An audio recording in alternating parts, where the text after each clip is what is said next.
Good morning students.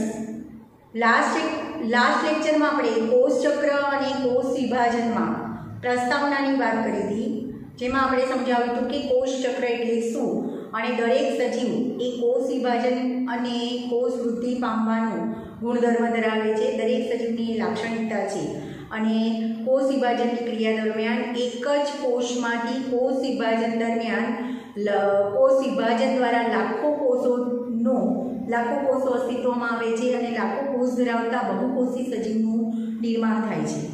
તો આગળ આપણે વાત કરીએ છીએ નેક્સ્ટ પોઈન્ટ, કોષ ચક્ર એટલે શું એ સમજાવ્યું હતું। હવે આગળ વાત કરીએ કોષ ચક્રના વિવિધ તબક્કા। તો આ ક્વેશ્ચન મોસ્ટ એમપી છે, જે તમને થિયરીમાં પૂછી શકાય અને આમાંથી એમસીક્યુ પણ પૂછાય છે, બરાબર। નીટમાં એમસીક્યુ પણ પૂછાય છે। કોષ ચક્રના વિવિધ તબક્કાઓ આકૃતિસહ સમજાવો એવું ફૂલ ક્વેશ્ચન પૂછી શકાય અને એ તબક્કાઓમાંથી તમને નીટમાં એમસીક્યુ પણ પૂછી શકાય। તો આપણે વાત કરીએ કોષ ચક્રના તબક્કા। કોષ ચક્રની વ્યાખ્યા તમને સમજાવી હતી કે કોષ ચક્ર એટલે શું। તો દરેક સજીવનો જે કોષ છે એ કોષ ચક્રની પ્રક્રિયા દરમિયાન કોષ વિભાજન પામે છે અને એ કોષ વિભાજનની ક્રિયા દરમિયાન પહેલા ડીએનએનું સ્વયંજનન થાય છે। ડીએનએનું સ્વયંજનન થાય છે એટલે કે ડીએનએ બેવડાય છે અને નવા બે બાળકોષોનું નિર્માણ થઈ અને એ બે બાળકોષોમાં વિભાજન પામે છે અને અન્ય દ્રવ્યો પણ બેવડાઈ અને વિભાજન પામે છે, નવા બે બાળકોષોમાં વહેંચાય છે। તો એ ઘટનાક્રમને કોષ ચક્ર તરીકે ઓળખવામાં આવે છે।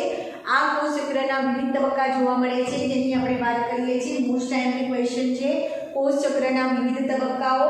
મનુષ્ય, હવે કોષ ચક્રના વિવિધ તબક્કાનો જો આપણે અભ્યાસ કરવો હોય તો મનુષ્યના કોષોનું સંવર્ધન કરી અને કોષ ચક્રના વિવિધ તબક્કાનો અભ્યાસ કરી શકીએ। તો પહેલો પોઈન્ટ એમાં લખવાનો છે કે મનુષ્યના કોષનું સંવર્ધન કરી અને કોષ ચક્રના વિવિધ તબક્કાનો અભ્યાસ કરી શકીએ અથવા તો કોષ ચક્ર સમજાવી શકાય છે। નેક્સ્ટ પોઈન્ટ યાદ રાખવાનો છે, કોષ ચક્રનો સમયગાળો જુદા જુદા સજીવોમાં જુદો જુદો હોય છે। મનુષ્યમાં કોષ ચક્રનો સમયગાળો જુદો છે, અન્ય પ્રાણીઓમાં પણ કોષ ચક્રનો સમયગાળો જુદો જુદો છે। એટલે આ પોઈન્ટ પણ તમારે યાદ રાખવાનું છે કે કોષ ચક્રનો સમયગાળો જુદા જુદા સજીવોમાં જુદો જુદો હોય છે। એના બે એક્ઝામ્પલ આપેલા છે જે તમને નીટમાં પૂછી શકાય કે માનવીમાં કોષ ચક્રનો સમયગાળો કેટલો છે। તો માનવીમાં દર 24 કલાકે એક કોષ ચક્ર પૂર્ણ થાય છે, જ્યારે ઈસ્ટ જેવી ફૂગમાં દર 90 મિનિટે એક કોષ ચક્ર પૂર્ણ થાય છે। તો અહીંયાથી તમને નીટમાં બે ક્વેશ્ચન પૂછી શકાય કે માનવીમાં કોષ ચક્ર કેટલા કલાકમાં પૂર્ણ થાય છે, કેટલા સમયમાં પૂર્ણ થાય છે। તો માનવીમાં કોષ ચક્ર દર 24 કલાકે એક કોષ ચક્ર પૂર્ણ થાય છે અને ઈસ્ટમાં દર 90 મિનિટે એક કોષ ચક્ર પૂર્ણ થાય છે। ત્યાર પછી વાત કરીએ તો આ કોષ ચક્રને મુખ્ય બે તબક્કામાં વિભાજિત કરવામાં આવ્યું છે। તો એનો પહેલો કોષ ચક્રનો પહેલો તબક્કો છે જેને આંતરાવસ્થા અથવા ઇન્ટરફેઝ તરીકે ઓળખવામાં આવે છે અને કોષ ચક્રનો બીજો તબક્કો છે જેને એમ તબક્કો એટલે કે માઇટોસિસ ફેઝ તરીકે ઓળખવામાં આવે છે। ફરીથી યાદ રાખજો પોઈન્ટ, કોષ ચક્રને મુખ્ય બે તબક્કામાં ડિવાઈડ કરવામાં આવ્યો છે। એક પહેલો તબક્કો છે એને આંતરાવસ્થા ઇન્ટરફેઝ તરીકે ઓળખવામાં આવે છે, બીજો તબક્કો છે જેને એમ તબક્કો એટલે કે માઇટોસિસ ફેઝ તરીકે ઓળખવામાં આવે છે। આગળ વાત કરીએ તો વિભાજન અવસ્થા એટલે કે માઇટોસિસ અવસ્થાને કોષ વિભાજનની અવસ્થા તરીકે ઓળખવામાં આવે છે। તો વિભાજન એટલે કે એમ અવસ્થા દરમિયાન કોષ વિભાજન કે સમસૂત્રી વિભાજન થાય છે। એમ અવસ્થા એટલે કે માઇટોસિસ ફેઝ દરમિયાન શું થાય છે? તો માઇટોસિસ ફેઝ દરમિયાન કોષનું વિભાજન અથવા તો સમવિભાજન થાય છે અથવા તો સમસૂત્રી વિભાજન થાય છે। એટલે એમ કહી શકાય કે એમ ફેઝ દરમિયાન કોષ વિભાજન પામી અને બે કોષોમાં નિર્માણ પામે છે, બરાબર।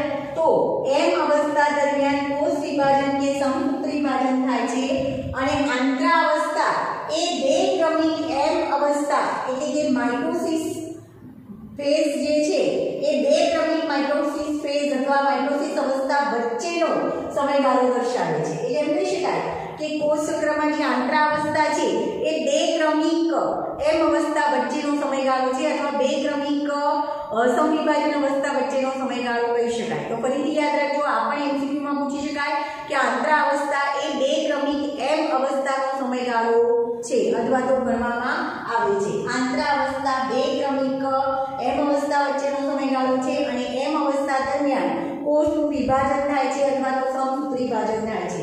આગળ વાત કરીએ તો મનુષ્યમાં કોષ ચક્રનો સમયગાળો 24 કલાકનો છે। એ આગળ આપણે વાત કરી કે મનુષ્યમાં કોષ ચક્ર એક કોષ ચક્ર 24 કલાકમાં પૂર્ણ થાય છે, જેમાં કોષ વિભાજનનો સમયગાળો માત્ર 1 જ કલાકનો છે।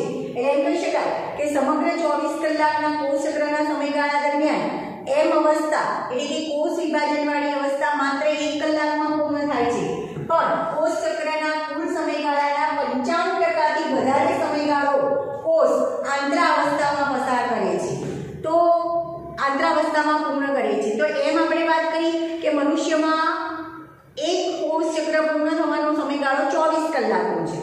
કોષ ચક્રના આપણે બે તબક્કા કીધા, એક આંતરાવસ્થા અને બીજી એમ અવસ્થા। તો એમ અવસ્થા એટલે કે કોષ વિભાજન અવસ્થા। તો મનુષ્યના 24 કલાકના કોષ ચક્રના સમયગાળા દરમિયાન કોષ વિભાજન માત્ર 1 કલાકમાં પૂર્ણ થાય છે, જ્યારે કોષ ચક્રનો કુલ સમયગાળાના 95%થી વધારે સમયગાળો એ આંતરાવસ્થામાં પૂર્ણ કરે છે। એટલે સરળ ભાષામાં એમ કહી શકાય કે 24 કલાકમાંથી માત્ર 1 જ કલાક એ એમ અવસ્થામાં એટલે કે કોષ વિભાજનની અવસ્થામાં પૂર્ણ કરે છે અને બાકીની 23 કલાક જેટલો સમયગાળો કોષ આંતરાવસ્થામાં પૂર્ણ કરે છે। બરાબર, તો યાદ રાખજો કે મનુષ્યના કોષ ચક્રનો સમયગાળો 24 કલાકનો છે। 24 કલાકના સમયગાળા દરમિયાન કોષ વિભાજન માત્ર 1 કલાકમાં પૂર્ણ થાય છે, જ્યારે કોષ ચક્રના કુલ સમયગાળાના 95%થી વધારે સમયગાળો કોષ આંતરાવસ્થામાં પૂર્ણ કરે છે। હવે આંતરાવસ્થા છે એમાં પહેલા આપણે એમ તબક્કાની વાત કરીએ તો એમ તબક્કાની શરૂઆત એટલે કે કોષ વિભાજનની શરૂઆત કોષ કેન્દ્ર વિભાજનથી થાય છે। એટલે કે કોષ વિભાજનમાં એમ વિભાજનમાં પહેલા કોષ કેન્દ્રનું વિભાજન થાય છે અને જે બે બાળકોષોનું નિર્માણ અને કોષ રસ વિભાજન દ્વારા પૂર્ણ થાય છે। એમ તબક્કામાં કોષ કેન્દ્ર એમ તબક્કાની શરૂઆત પહેલું કોષ કેન્દ્ર વિભાજનથી થાય છે અને કોષ કેન્દ્રનું વિભાજન થઈ બે બાળકોષોનું નિર્માણ થાય છે અને બે બાળકોષોના નિર્માણ પછી કોષ રસ વિભાજન થાય ત્યારે એમ તબક્કો પૂર્ણ થાય છે। એટલે એક પોઈન્ટ અહીંયા તમને આપ્યું છે કે એમ તબક્કાની શરૂઆત કોષ કેન્દ્ર વિભાજનથી થાય છે શરૂ થાય છે અને જે બે બાળકોષોના નિર્માણ અને કોષ રસ વિભાજનમાં દ્વારા પૂર્ણ થાય છે। આગળ વાત કરીએ આપણે આંતરાવસ્થાની, તો આંતરાવસ્થાને 3 તબક્કામાં ડિવાઈડ કરવામાં આવ્યું છે। આંતરાવસ્થા એ કોષ ચક્રનો સૌથી લાંબો સમયગાળો છે। આંતરાવસ્થાને ટોટલ 3 તબક્કામાં ડિવાઈડ કરવામાં આવ્યું છે। તો આપણને પૂછાય છે આંતરાવસ્થાના તબક્કાને અથવા આંતરાવસ્થાને ટોટલ 3 તબક્કામાં વહેંચી શકાય છે। એમાં પહેલો તબક્કો છે એને G1 તબક્કો અથવા ગેપ 1 ફેઝ તરીકે ઓળખવામાં આવે છે। પહેલો તબક્કો છે એને G1 તબક્કો અથવા ગેપ 1 ફેઝ તરીકે ઓળખવામાં આવે છે। તો હવે આ આંતરાવસ્થાના G1 તબક્કા દરમિયાન કઈ ઘટના બને છે? યાદ રાખજો, MCQમાં પૂછાય છે આંતરાવસ્થાના G1 તબક્કા દરમિયાન કોષમાં કયા ફેરફારો થાય છે અથવા કઈ પ્રક્રિયા જોવા મળે છે? તો આંતરાવસ્થાના G1 તબક્કાને આંતરાવસ્થાનો પ્રારંભિક તબક્કો કહેવાય છે। આ અવસ્થા એ અગાઉના સમવિભાજન એટલે કે મેટાફેઝ, માઇટોસિસ ફેઝ, એમ ફેઝ અને વર્તમાન ડીએનએના સંશ્લેષણ વચ્ચેનો સમયગાળો કહી શકાય અથવા મધ્યસ્થી સમયગાળો કહેવાય। એટલે કે ગેપ 1 ફેઝને અહીંયા તમને કોષ ચક્રની આકૃતિ બતાવી છે। એમાં આ કોષ છે એ વિભાજન પામી અને કોષ ચક્ર દ્વારા બે કોષોનું નિર્માણ કરે છે, જેમાં આંતરાવસ્થા આટલો આખો આપણે વાત કરી કે લાંબો સમયગાળો છે, એમાં કોષ વિભાજન માત્ર 1 કલાક જ છે। તો આટલો 1 કલાકનો સમયગાળો એ ગેપ ફેઝ બતાવે છે, બાકીનો સમયગાળો આંતરાવસ્થા બતાવે છે। બરાબર, આખો સમયગાળો આંતરાવસ્થાનો છે। તો ગેપ 1 ફેઝ એટલે કે G1 અવસ્થા એ પહેલાનું સમવિભાજન એટલે કે એમ ફેઝ અને અગાઉના G1 ફેઝ એ અગાઉના એમ ફેઝ અને ડીએનએ સંશ્લેષણની વચ્ચેના સમયગાળો કહેવાય અથવા તો મધ્યસ્થી સમયગાળો કહેવાય। એટલે એમ કહી શકાય ચાર્ટ ઉપરથી જ અથવા આકૃતિ ઉપરથી કે ગેપ 1 ફેઝ એ એમ તબક્કા અને એસ તબક્કા એટલે કે ડીએનએના સંશ્લેષણની વચ્ચેનો તબક્કો છે. તમને એવું પૂછી શકાય એમસીક્યુમાં કે કયો તબક્કો એ ડીએનએ સંશ્લેષણ અને એમ તબક્કાની વચ્ચે આવે છે? તો જીવન તબક્કો. તો જીવન તબક્કો એ આંતરાવસ્થાનો પ્રારંભિક તબક્કો છે. આ તબક્કો એ એમ ફેઝ અને એસ તબક્કા એટલે કે ડીએનએ ના સંશ્લેષણની વચ્ચેનો મધ્યસ્થી તબક્કો છે. હવે આ જીવન ફેઝમાં શું થાય છે? આ આંતરાવસ્થામાં જે જીવન તબક્કો છે, જીવન ફેઝમાં શું થાય છે? તો જીવન તબક્કામાં ડીએનએ ના સંશ્લેષણ માટે જરૂરી ઉત્સેચકોનું નિર્માણ થાય છે. ગેપ 1 માં ડીએનએ નું સંશ્લેષણ થતું નથી, પણ ગેપ 1 માં એટલે કે G1 તબક્કામાં ડીએનએ ના સંશ્લેષણ માટે જરૂરી ઉત્સેચકોનું નિર્માણ થાય છે. આરએનએ અને પ્રોટીનનું સંશ્લેષણ થાય છે, પણ ડીએનએ નું સંશ્લેષણ થતું નથી. કોષ ચયાપચય રીતે સક્રિય હોય છે અને સતત વૃદ્ધિ પામે છે.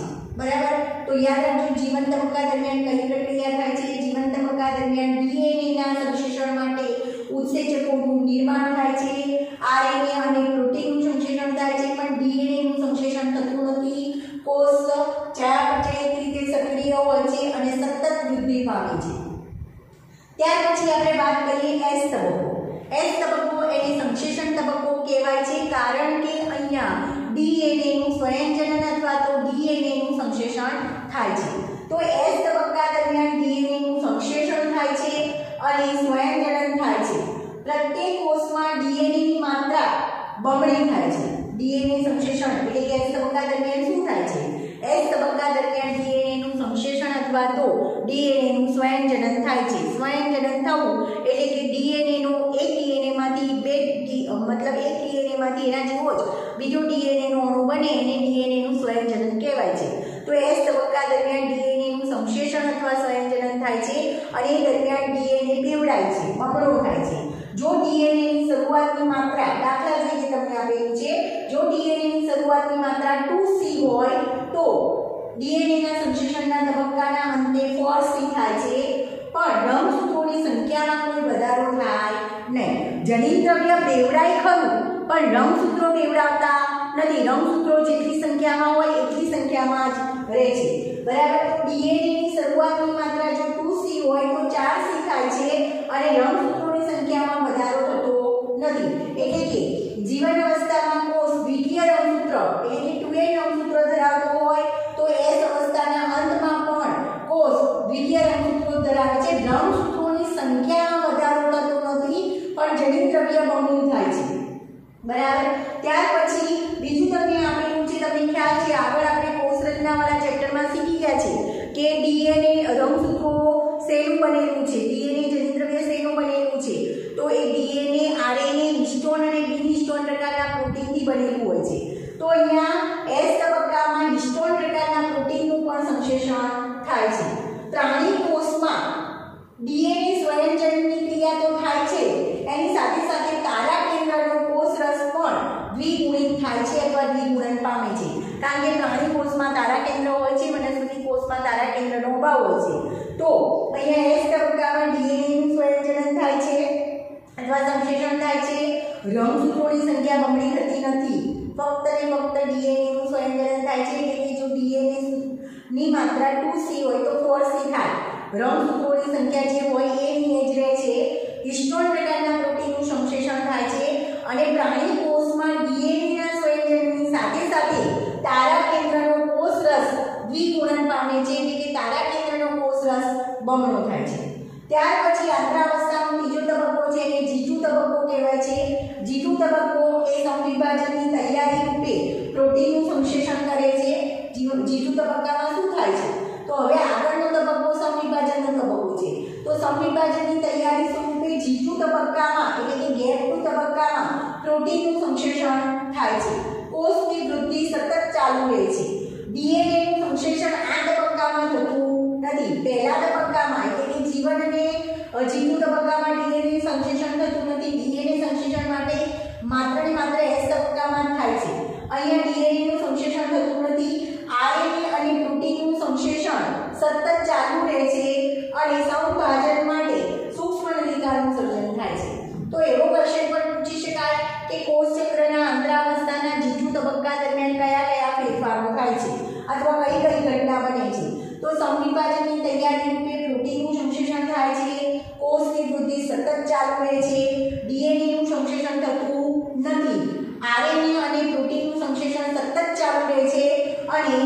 સમવિભાજન માટે જે સૂક્ષ્મ નલિકાઓની જરૂરિયાત હોય છે એ સૂક્ષ્મ નલિકાઓનું સર્જન એ G2 તબક્કા દરમિયાન થાય છે। આગળ આપણે કોષરસ કંકાલ વિશે સમજી ગયા હતા, ત્યાં આપણે વાત કરી હતી કે સૂક્ષ્મ નલિકાનું નિર્માણ એ G2 એટલે કે કોષ વિભાજન દરમિયાન સૂક્ષ્મ નલિકાઓનું સર્જન થાય છે। તો કોષ વિભાજનના G2 તબક્કા દરમિયાન મતલબ કે આંતરાવસ્થાના G2 તબક્કા દરમિયાન સૂક્ષ્મ નલિકાઓનું સર્જન થાય છે। તો કોષ ચક્રનો સમયગાળો તમને કોષ ચક્રના તબક્કાઓ પૂછી શકાય। એના પછી આપણે G0 તબક્કાની પણ વાત કરીએ છીએ। G0 તબક્કો એટલે શાંત અવસ્થા એટલે શું એ પણ આપણે સમજાવીએ છીએ। ફરીથી અહીંયા ધ્યાન રાખજો લો, કોષ ચક્રના વિવિધ તબક્કાઓ આકૃતિ સહ સમજાવો અને એમાંથી નીટમાં ક્વેશ્ચન પણ પૂછી શકાય। તો અહીંયા તમને આખી કોષ ચક્રની ફિગર બતાવી છે, જેમાં આ એક કોષ છે એ કોષ ચક્રના અંતે કોષ વિભાજન કરી અને નવા પેદાર કોષોનું નિર્માણ કરે છે, જેમાં આ કોષ છે એ આંતરાવસ્થામાં પસાર થાય છે। એટલે કોષ ચક્રની પહેલી અવસ્થા આંતરાવસ્થાના 3 તબક્કા બતાવ્યા છે, G1, S અને G2, અને આટલો જે છે એને M તબક્કો બતાવ્યો છે। M તબક્કા વિશે આપણે પછી વાત કરીશું।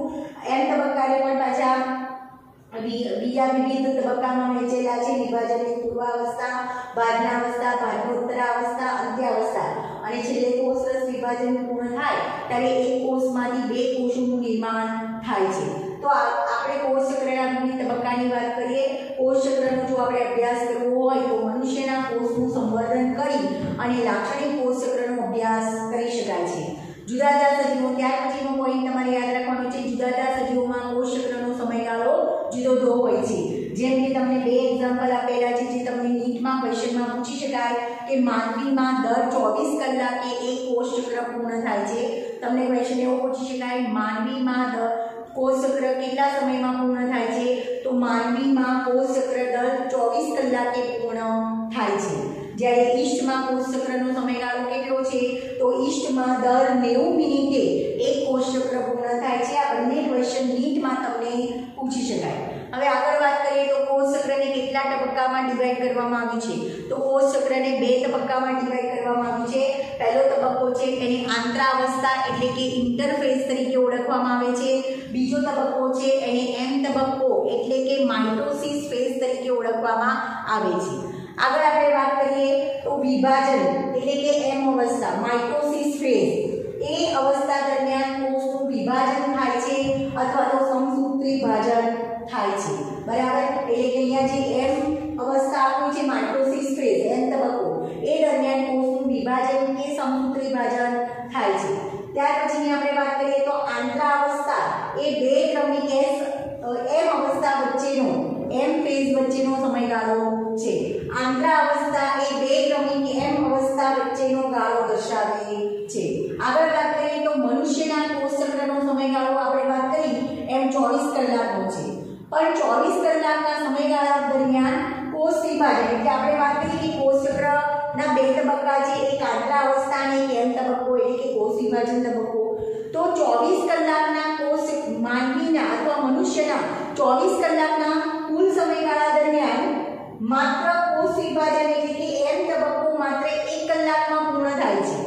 બરાબર, જ્યારે કોષનો બાકીનો સમયગાળો આંતરાવસ્થામાં પૂર્ણ થાય છે। તો આ પોઈન્ટ પણ યાદ રાખજો। માનવમાં મનુષ્યના કોષ ચક્રનો સમયગાળો 24 કલાકનો છે, જેમાં કોષ વિભાજન માત્ર 1 કલાકમાં પૂર્ણ થાય છે। કોષ વિભાજન એટલે આખી પ્રક્રિયા છે માત્ર 1 કલાકમાં પૂર્ણ થાય છે, અને કોષનો લગભગ 95% વધારે કોષ ચક્રના કુલ સમયગાળાના 95% વધારે સમયગાળો કોષ આંતરાવસ્થામાં ગુજારે છે અથવા આંતરાવસ્થામાં પૂર્ણ કરે છે। આગળ વાત કરીએ તો M તબક્કાની શરૂઆત, આ M તબક્કો છે એના વિશે ડિટેલમાં આગળ સમજીશું। M તબક્કાની શરૂઆત કોષ કેન્દ્ર વિભાજનથી થાય છે। કોષ કેન્દ્રનું વિભાજન થઈ 2 બાળકોષોનું નિર્માણ અને કોષરસ વિભાજનની પ્રક્રિયાને અંતે M તબક્કો પૂર્ણ થાય છે। એટલે એમ કહી શકાય કે M તબક્કાની શરૂઆત કોષ કેન્દ્ર વિભાજનથી થાય છે, જે કોષ કેન્દ્ર વિભાજન દ્વારા 2 બાળકોષોનું નિર્માણ થશે અને એનો અંત કોષરસ વિભાજનથી થાય છે અથવા તો M તબક્કો એ કોષરસ વિભાજનથી પૂર્ણ થાય છે। આગળ વાત કરીએ તો આંતરાવસ્થાની કોષ જ્યારે આંતરાવસ્થામાંથી પસાર થાય છે ત્યારે આંતરાવસ્થાને ટોટલ 3 તબક્કામાં ડિવાઈડ કરેલું છે. જીવન તબક્કો જેને ગેપ 1 ફેઝ તરીકે ઓળખવામાં આવે છે, એસ તબક્કો જેને સિન્થેસિસ ફેઝ તરીકે ઓળખવામાં આવે છે, G2 તબક્કો જેને ગેપ 2 ફેઝ તરીકે ઓળખવામાં આવે છે. આ ત્રણેય તબક્કા દરમિયાન જે ફેરફારો થાય છે અથવા જે ઘટના જોવા મળે છે એ જ તમારે યાદ રાખવાની છે, કારણ કે નીટમાં પૂછાય છે. તો પહેલા આપણે વાત કરીએ ગેપ 1 ફેઝ અથવા જીવન તબક્કો કોને કહેવાય. તો શરૂઆતમાં તમારે લખવાનું છે કે આંતરાવસ્થાના પ્રથમ તબક્કાને અથવા આંતરાવસ્થાના પ્રારંભિક તબક્કાને જીવન ફેઝ કહેવાય છે. અને આ જીવન ફેઝ અથવા તો જીવન તબક્કો એ એમ અવસ્થા અને એસ અવસ્થાની વચ્ચેની મધ્યસ્થી અવસ્થા કહેવાય. તો તમે આકૃતિમાં જુઓ, જીવન ફેઝ એ એમ અવસ્થા અને એસ અવસ્થાની વચ્ચે આવતો મધ્યસ્થી તબક્કો છે, બરાબર. તો જીવન તબક્કો એ આંતરાવસ્થાનો પ્રારંભિક તબક્કો છે. અગાઉના સમવિભાજન એટલે કે એમ ફેઝ અને વર્તમાન ડીએનએ એટલે કે ભવિષ્યમાં જે ડીએનએ નું સંશ્લેષણ થવાનું છે એટલે કે એસ તબક્કો છે, એ તબક્કાની વચ્ચેનો મધ્યસ્થી તબક્કો કહી શકાય અથવા મધ્યસ્થી સમયગાળો કહી શકાય. હવે જીવન તબક્કા દરમિયાન કોષમાં કયા કયા ફેરફારો થાય છે તો આ ખાસ યાદ રાખવાનું છે. જીવન તબક્કા દરમિયાન ડીએનએ નું સંશ્લેષણ થતું નથી, પણ ડીએનએ ના સંશ્લેષણ માટે જરૂરી ઉત્સેચકોનું નિર્માણ થાય છે. મોસ્ટ આઈમ્પોર્ટન્ટ યાદ રાખજો, જીવન તબક્કા દરમિયાન ડીએનએ ના સંશ્લેષણ માટે જરૂરી ઉત્સેચકોનું નિર્માણ થાય છે. આરએનએ અને પ્રોટીનનું સંશ્લેષણ થાય છે, પણ ડીએનએ નું સંશ્લેષણ થતું નથી. કોષ ચયાપચયની રીતે સક્રિય હોય છે અને સતત વૃદ્ધિ પામે છે.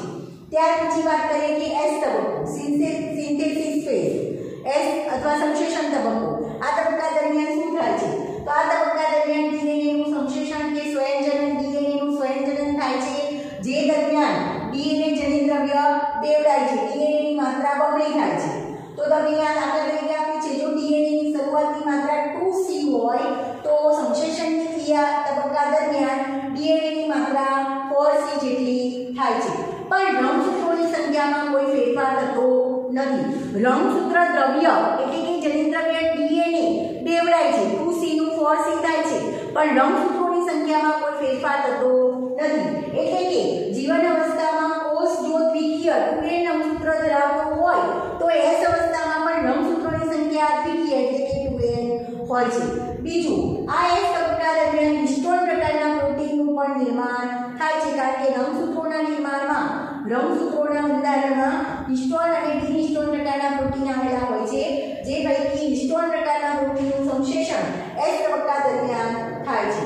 હવે આ એસ તબક્કા દરમિયાન પ્રાણી કોષમાં ડીએનએ નું સ્વયંજનન થાય છે, એની સાથે સાથે તારા કેન્દ્રનો કોષ રસ પણ અહીંયા એસ તબક્કામાં દ્વિગુણન પામે છે. વનસ્પતિ કોષમાં તારા કેન્દ્ર હોતું નથી, પણ પ્રાણી કોષમાં જે તારા કેન્દ્ર હોય છે તો એ એસ તબક્કા દરમિયાન ડીએનએ ના સ્વયંજનનની સાથે સાથે તારા કેન્દ્રનો કોષ રસ પણ બમણો થાય છે. આગળ વાત કરીએ G2 તબક્કો એટલે કે ગેપ 2 ફેઝ. ગેપ 2 ફેઝ દરમિયાન કઈ પ્રક્રિયા થાય છે તો G2 તબક્કા દરમિયાન સમવિભાજનની તૈયારી સ્વરૂપે અહીંયા પ્રોટીનનું સંશ્લેષણ એટલે કે પ્રોટીનનું નિર્માણ થાય છે. કોષની વૃદ્ધિ સતત ચાલુ રહે છે, પણ ડીએનએ નું સંશ્લેષણ થતું નથી. આરએનએ અને પ્રોટીનનું સતત નિર્માણ ચાલુ જ રહે છે. G2 દરમિયાન આરએનએ અને પ્રોટીનનું સતત નિર્માણ ચાલુ જ રહે છે અને સમવિભાજન માટે સૂક્ષ્મ નલિકાઓનું સર્જન એ G2 તબક્કા દરમિયાન થાય છે. તો આ પણ નીટમાં ક્વેશ્ચન પૂછી શકાય કે સમવિભાજન દરમિયાન સૂક્ષ્મ નલિકાનું સર્જન કયા તબક્કા દરમિયાન થાય છે તો G2 તબક્કા દરમિયાન. તો યાદ રાખજો, કોષ ચક્રના મુખ્ય બે તબક્કા આંતરાવસ્થા અને એમ તબક્કો. એમ તબક્કા વિશે ડિટેલમાં ફરી પછી જોઈશું. પહેલા આપણે આંતરાવસ્થાની વાત કરીએ તો આંતરાવસ્થાને ટોટલ 3 તબક્કામાં ડિવાઈડ કરેલા છે, જીવન તબક્કો, એસ તબક્કો અને G2 તબક્કો. અને આ બધા તબક્કા દરમિયાન કઈ પ્રક્રિયાઓ કે કયા ફેરફારો થાય છે કોષમાં એ તમારે યાદ રાખવાનું છે. થિયરી માટે પણ અગત્યનું છે અને એમસીક્યુ માટે પણ અગત્યનો ટોપિક છે. આગળ આપણે કોષ ચક્રમાં આંતરાવસ્થા અને એમ તબક્કાની વાત કરી. એમાં આંતરાવસ્થાના 3 તબક્કાની વાત કરી. ગેપ 1 ફેઝમાં કઈ કઈ પ્રક્રિયા થાય છે, એસ તબક્કામાં અને G2 તબક્કામાં કઈ પ્રક્રિયા થાય છે એના વિશે સમજાવ્યું. જીવન તબક્કામાં ડીએનએ નું સંશ્લેષણ થતું નથી, પણ ડીએનએ ના નિર્માણ માટે જરૂરી ઉત્સેચકોનું નિર્માણ થાય છે. આરએનએ અને પ્રોટીનનું સંશ્લેષણ થાય છે. જ્યારે એસ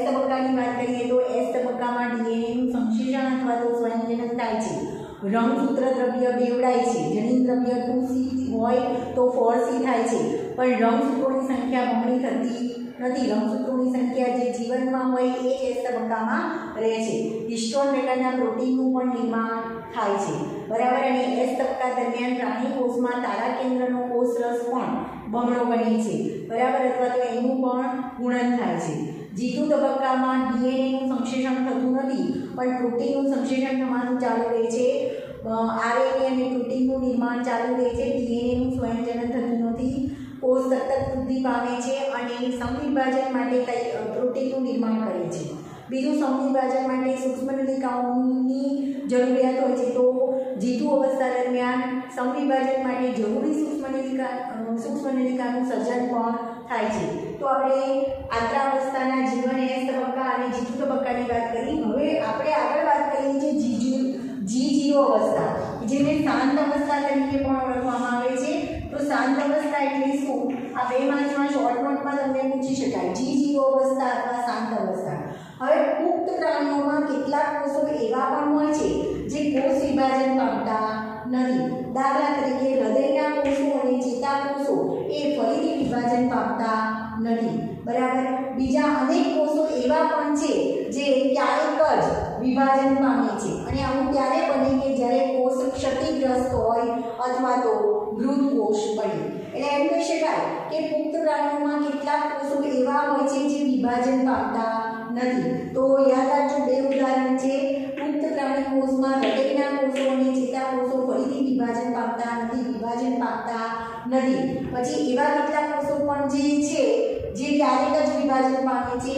દાખલા તરીકે અને એવું ત્યારે જ બને કે જ્યારે કોષ ક્ષતિગ્રસ્ત બન્યો હોય અથવા તો મૃત કોષ બન્યો હોય તો એ ફરીથી વિભાજન પામતો નથી. કોષ વિભાજન પામતો નથી. ક્ષતિગ્રસ્ત કોષ કે મૃત કોષ વિભાજન પામતો નથી. અને પુખ્ત પ્રાણીમાં કેટલાક કોષો જેમ કે હૃદયના કોષો અને ચેતાકોષો વિભાજન પામતા નથી. હવે આવા કોષો ફરીથી વિભાજન પામતા નથી, પણ G1 અવસ્થા એટલે કે ગેવટ1 અવસ્થામાંથી નીકળી સીધું નિષ્ક્રિય અવસ્થામાં પહોંચી જાય છે. તેને કોષ ચક્રની શાંત અવસ્થા કે G0 અવસ્થા કહેવાય છે. એટલે કે આવા જે કોષો છે જે કોષ વિભાજન પામતા નથી એવા કોષો આંતરાવસ્થાની જીવન અવસ્થામાંથી નીકળી શાંત નિષ્ક્રિય અવસ્થામાં જતા રહે છે. તો એ નિષ્ક્રિય અવસ્થાને G0 અવસ્થા અથવા તો શાંત અવસ્થા તરીકે ઓળખવામાં આવે છે. આ અવસ્થામાં શું થાય છે? તો આ અવસ્થામાં ચયાપચયની દ્રષ્ટિએ આ અવસ્થા G0 અવસ્થા અથવા શાંત અવસ્થા ચયાપચયની દ્રષ્ટિએ સક્રિય હોય છે પણ વિભાજન પામતા નથી. તેનું વિભાજન સજીવની આવશ્યકતા પ્રમાણે થતું હોય છે. તો તમને G0 અવસ્થા વિશે પણ પૂછી શકાય શોર્ટ નોટમાં અથવા તો MCQમાં કે G0 અવસ્થા અથવા શાંત અવસ્થા કોને કહેવાય? તો પ્રાણીઓમાં, પુખ્ત પ્રાણીઓમાં કેટલાક કોષો છે એ વિભાજન પામતા નથી. દાખલા તરીકે હૃદયના કોષો અને ચેતાકોષો. એવા બીજા કેટલાક કોષો પણ છે કે જે વિભાજન પામતા નથી. દાખલા તરીકે જે કોષ ક્ષતિગ્રસ્ત બન્યો હોય કે મૃત કોષ બન્યો હોય એ ફરીથી વિભાજન પામતો નથી. હવે આવા કોષો છે કે જે ફરીથી વિભાજન પામતા નથી એ કોષો આંતરાવસ્થાની જીવન અવસ્થામાંથી નીકળી તરત જ નિષ્ક્રિય અવસ્થામાં જતા રહે છે. અને આવી નિષ્ક્રિય અવસ્થાની G0 અવસ્થા અથવા શાંત અવસ્થા તરીકે ઓળખવામાં આવે છે. આ અવસ્થામાં આ જે G0 અવસ્થા છે અથવા શાંત અવસ્થા છે એ દરમિયાન કોષ ચયાપચયની દ્રષ્ટિએ સક્રિય હોય છે પણ ફક્ત વિભાજન થતું નથી. અને સજીવની આવશ્યકતા પ્રમાણે કોષ વિભાજન ક્યારે થાય, તેનું વિભાજન ક્યારે થાય, સજીવની આવશ્યકતા હોય તો જ એનું વિભાજન થાય, બાકી એનું વિભાજન થતું નથી. બીજો એક અગત્યનો મુદ્દો યાદ રાખવાનો છે નોંધ તરીકે કે પ્રાણી કોષોમાં સંવિભાજન હંમેશા દ્વિકીય દૈહિક કોષોમાં જ થાય છે.